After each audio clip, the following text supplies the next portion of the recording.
இப்போ என்னன்னா, கபடி படம் எடுக்கிறதுனால என்ன பிரச்சனைனா, அவங்க விக்ரம் சார் வந்து அவர நம்பி அனுப்பிட்டாரு. இப்போ அவ்ளோ இந்த கபடி நான் என்ன முடிவு பண்ணேன்னா, ராவா எடுக்கணும். என்னோட படங்களோட தன்மையிலேயே இருக்கணும். சினிமாட்டிக்கான கபடி இருக்கக்கூடாது. இத முடிஞ்ச அளவுக்கு கபடிய இந்த ட்ரிப் இப்போ விட்டா இந்த திருப்பி இந்த படத்த எடுக்க முடியாது. அப்ப எவ்வளோக்கு எவ்வளோ இந்த கபடிய உண்மையா, நெருக்கமா, ஒரு எக்ஸ்பீரியன்ஸா ஆடியன்ஸுக்கு இந்த கபடிய மாரி செல்வராஜ் எடுத்திருக்காரு அப்படின்னு நம்பகத்தன்மை எப்படி உருவாக்குது அப்படின்னா, நான் அதுக்கு ஒரிஜினாலிட்டி கிரியேட் பண்ணணும். அந்த ஒரிஜினாலிட்டிய வந்து பண்ணும்போது நெறைய விஷயம் நடக்கலாம். சின்னதா அது ஏன்னா ஒரு 14 பிளேயர் கூட ஒரு ஒரு ஆக்டர் விளையாடுறதுக்கு இல்ல. அது வந்து அவ்வளோ கம்ஃபோர்ட் கிடையாது. உண்மதான். சின்னதா ஏதாவது அடிக்கடி பட்டு மேல கண்ணுல கிண்ணுல பட்டு ஏதாவது பட்டுச்சுன்னா கேரியரே காலியாயிடும். அப்ப எவ்ரி சிங்கிள் ஷாட்டுமே நான் பண்ணிடுவேன்.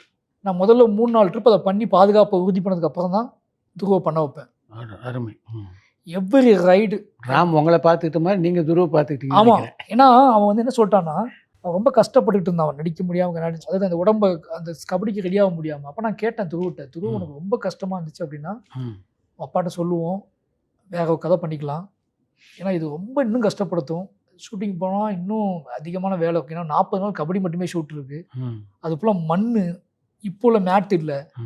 அப்போ அவன் சொன்னான், "சார் இந்த படம் உங்களுக்கு இந்த படம் வந்து ரொம்ப கனவு படம்னு சொல்றீங்க.